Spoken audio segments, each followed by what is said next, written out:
A gente teve o pacote, finalmente. O pacote do governo de corte de gastos frustrou quem entende de economia, quem gosta de economia, quem gosta de Brasil, quem aposta no Brasil, quem vê motivos para o Brasil crescer, não gostou do pacote. Quem acha que o Brasil vai prosperar, não gostou do pacote. Não é quem torce contra. Quem torce contra eu quero que se dane, mas quem torce a favor e mostrou ressalvas e fez ressalvas, com esses a gente tem que se preocupar. São pessoas de bem que trabalham a favor do Brasil. O governo fez o pacote que o jogo do poder permitiu.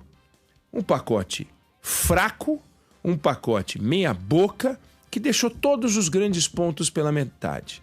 Aí as pessoas que gostam de ver o copo meio cheio falaram assim, não, mas abordou os principais pontos que importam. Sim, mas não na profundidade correta, não na intensidade necessária.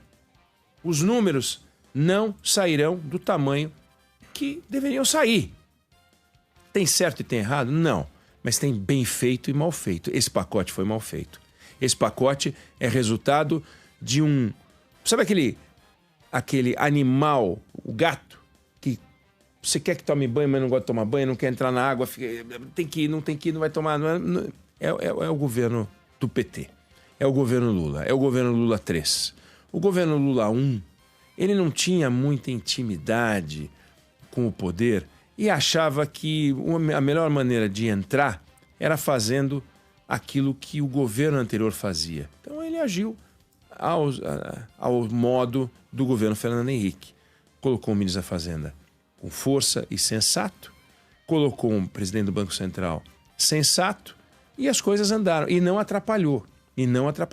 O Brasil começou a exportar, o Brasil começou a crescer e foi tudo muito bem. E o presidente Lula talvez tenha acreditado que aquilo era resultado de mágica, do toque de Midas. Nesse governo Lula 3, ele colocou um ministro da Fazenda com os predicados para ser alguém com as virtudes necessárias para tocar aquela pasta. Mas o presidente da República se cercou de assessores e deu a eles, me refiro a assessores e a própria primeira-dama, e deu a eles espaço e poder para poder confrontar a área econômica, para poder confrontar o Fernando Haddad. E um desses expoentes, está se revelando, é o ministro Rui Costa da Casa Civil. Então o ministro Rui Costa da Casa Civil participou da explicação, do anúncio, do pacote, participou, mas ele é chefe da Casa Civil. Não, mas ele deu uma entrevista dizendo o seguinte, olha, a equipe econômica vai se empenhar para estabelecer um diálogo com o mercado. Quem é ele para falar o que a equipe econômica vai fazer ou não? É o ministro da Casa Civil. Bom, então o ministro da Pesca pode falar sobre o trabalho do Rui Costa também, não é? O ministro da Igualdade Racial pode falar sobre o trabalho do Rui Costa também. O Rui Costa, falando o que o Haddad vai fazer na relação com o mercado, beira o patético. O Haddad agora precisa de tutor, o Haddad precisa de alguém que diga a ele o que ele deve fazer. Se precisa, estamos em maus lençóis, porque nós temos um mini ministro da Fazenda. Se não precisa, estamos em maus lençóis, porque o presidente da República está vendo um ministro crescer para cima do ministro da Fazenda e não faz nada. Então, de qualquer jeito, não é bom a gente ver um ministro da Casa Civil dando palpites, pitacos na área econômica, que não é a área dele, ele é da Casa Civil. Além disso, o ministro da Casa Civil, Rui Costa, continuou falando.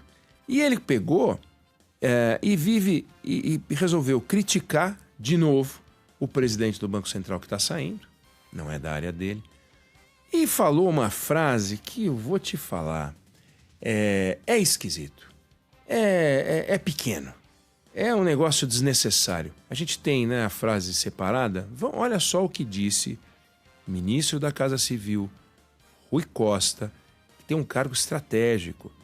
Ele é o camarada que faz a triagem de tudo aquilo que o presidente vai fazer, ou assinar, ou aprovar, ou encaminhar para o Congresso. Então ele tem, de fato, que participar das ações do governo, das discussões do governo, mas tem que ter discernimento. Se ele tem discernimento e age assim, estamos com um problema de compreensão sobre o que é discernimento. Se ele não tem discernimento e age assim, volto a dizer, estamos com um problema porque o presidente da República permite que um ministro cresça sobre o outro. Vamos ouvir o que disse o Rui Costa.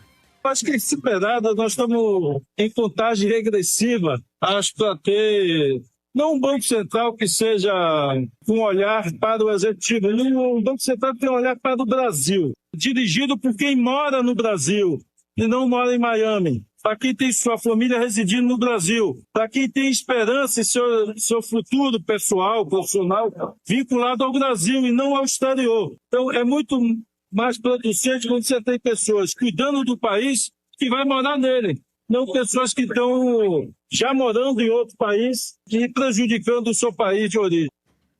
Ele se refere ao presidente do Banco Central, Roberto Campos Neto, que, na visão dele, vem criando o que ele chamou de sensação permanente de instabilidade, que só vive falando mal do Brasil, e veio com esse papo de contagem regressiva para trocar o presidente do Banco Central. A gente sabe que o Gabriel Galípolo foi escolhido, foi aprovado pelo Senado e vai ocupar o cargo que hoje pertence ao Roberto Campos Neto, escolhido em mais de uma ocasião o melhor presidente do Banco Central do mundo, e que fez um trabalho extraordinário. E ele vai e senta a pancada no presidente do Banco Central. Qual é a contribuição que dá um ministro que deve mostrar sensatez, equilíbrio, baixar a bola da situação atual? Ele vai para cima do presidente do Banco Central. Com o detalhe que ele disse, como eu disse, ele disse que o Haddad vai conversar com o mercado. Isso tudo acaba contaminando o discurso do governo de um jeito que, por exemplo, o senador Otto Alencar, que é líder do PSD da Bahia, né? Ele é do PSD da Bahia, líder interino do governo, ele disse o seguinte: olha, esse negócio de mercado ficar nervoso é porque o mercado é agiota, é um mercado bandido. Olha isso. Ele não tirou do nada, né? Ele ouve o Rui Costa falando, ele ouve o presidente Lula falando. O presidente Lula deu uma entrevista recentemente para o podcast do senador Cajuru, e ele falou que esse tal de mercado se resume a um grupo de banqueiros e tal, que dá as cartas no Brasil com apoio da imprensa brasileira. Então é uma visão absolutamente distorcida. E tudo por quê? Porque eles apresentaram um pacote mequetrefe, meia boca, o dólar foi a 6, o mercado reagiu mal, e aí então o problema do mercado. Você vai, junta um grupo de amigos e resolve fazer uma peça de teatro. E não vai ninguém assistir sua peça de teatro. A culpa é do público, entendeu? Sua peça de teatro foi extraordinária, mas a culpa é do público, porque o público é um idiota, né? Não reconheceu o seu talento, não reconheceu em você uma nova Fernanda Montenegro, não percebeu que você é um grande ator, uma grande atriz. É isso. Você escreve um livro que não vende, a culpa é do idiota, do leitor. Você faz um pacote pela metade, a culpa é do mercado. O mercado, eu já falei disso e acho fundamental repetir, é um conjunto de decisões tomadas pelos chamados agentes econômicos. Todo mundo é um agente econômico. Todo mundo é um agente econômico. Um aposentado é um agente econômico. Um trabalhador com carteira assinada é um agente econômico. Um empreendedor é um agente econômico. Um influenciador digital é um agente econômico. Um ator é um agente econômico. A Fernanda Montenegro é um agente econômico. Porque ela pega o dinheiro que ela ganha com o trabalho dela e aplica. E se o dinheiro que ela ganha e está aplicado não der uma renda boa, ela briga com o gerente do banco dela. E aí o gerente do banco dela tem que tomar decisões econômicas para poder dar um retorno para pessoas como a Fernanda Montenegro e para pessoas como o trabalhador de carteira assinada, o jovem que está começando agora, ou alguém que recolhe lata e lixo orgânico, material reciclável, aliás, também são agentes, porque ele vende aquilo, ele aplica. Ele tem que comprar um novo carrinho, ele tem que comprar uma máquina na cooperativa, tem que comprar e processar. E no meio disso tudo, esse dinheiro circula. O governo se orgulha do Pix, esse dinheiro circula via Pix, esse dinheiro é aplicado também. E esse dinheiro tem que ser aplicado. E ele tem que ter taxa de retorno. Todo mundo, o presidente Lula, Rui Costa, a Janja, o Fernando Haddad, o Jair Bolsonaro, entendeu? Gilberto Kassab, Tarcísio Freitas, todo mundo tem algum dinheiro aplicado em algum lugar. Uns mais, outros menos. Todos conferem para ver se está tudo certinho e querem a melhor rentabilidade para o seu retorno, né? Para o seu dinheiro. Essa melhor rentabilidade ela é alcançada com produtos do mercado financeiro, com outros produtos, aluguel, compra um imóvel se tiver dinheiro suficiente para isso, financia, não importa. São decisões tomadas e todas essas decisões compõem o chamado mercado, que não é comandado por 3 bancos, não. É comandado por uma quantidade monumental de decisores. O número de tomadores de decisão é monumental. O diretor financeiro de uma grande empresa e o administrador de uma padaria. Todos eles tomam decisões.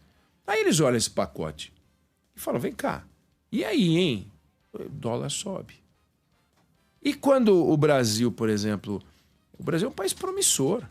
Eu estou falando isso do pacote porque o governo errou feio a mão. Mas ele não afundou o Brasil, nem vai afundar o Brasil. O Brasil é um país promissor. Você pega os dados da OCDE, o Brasil é o segundo destino em investimento estrangeiro direto. Só perde para os Estados Unidos. É mais do que China, Canadá. É importante isso. Então, há uma aposta no Brasil. No Brasil. Agora, o governo tem que saber gerir. O presidente da República tem que saber gerir o governo federal. Não dá para o governo federal brincar com as coisas do Brasil, com as cores do Brasil, com o dinheiro do Brasil, com o dinheiro do brasileiro, com o dinheiro dos nossos impostos. Porque é tudo muito caro. Deu trabalho para ganhar. Todos nós tivemos trabalho para ganhar. Aí você pega, por exemplo, o índice de confiança do empresário industrial em novembro, caiu. Ele confia na empresa dele, mas ele não está confiante no Brasil como já teve. E por que ele já teve mais confiança do que agora? Porque ele olha e fica achando que não tá legal. Não está legal. Ah, mas temos a taxa de desemprego mais baixa de muitos e muitos anos. Perfeitamente. Que bacana. Temos uma taxa de crescimento da economia brasileira que está melhor do que estava outro dia. Podemos crescer 3%. Bacana? É bacana, sim. Agora, como é que você não vira voo de galinha? Como é que você escapa da cilada do crescimento intermitente? Não tem o regime intermitente, né? A dieta intermitente. Jejum intermitente, perdão. A dieta do jejum intermitente é a dieta do crescimento intermitente. Vai lá, cresce 1 ano, 2, depois fica 4, 5, 6 anos sem crescer, depois cresce 1 ano, 2. Essa é a nossa história. Vivemos momentos incríveis, mas não estamos vivendo um momento incrível. Muito graças a PT, né? Muito graças ao PT. A senhora Dilma Rousseff arruinou o Brasil e ganhou um banco para gerir, mas arruinou o Brasil, deixou uma herança maldita. A maior herança maldita da nossa história foi deixada, do ponto de vista econômico, pela Dilma Rousseff. Se a gente pegar do ponto de vista político, foi o regime militar, né?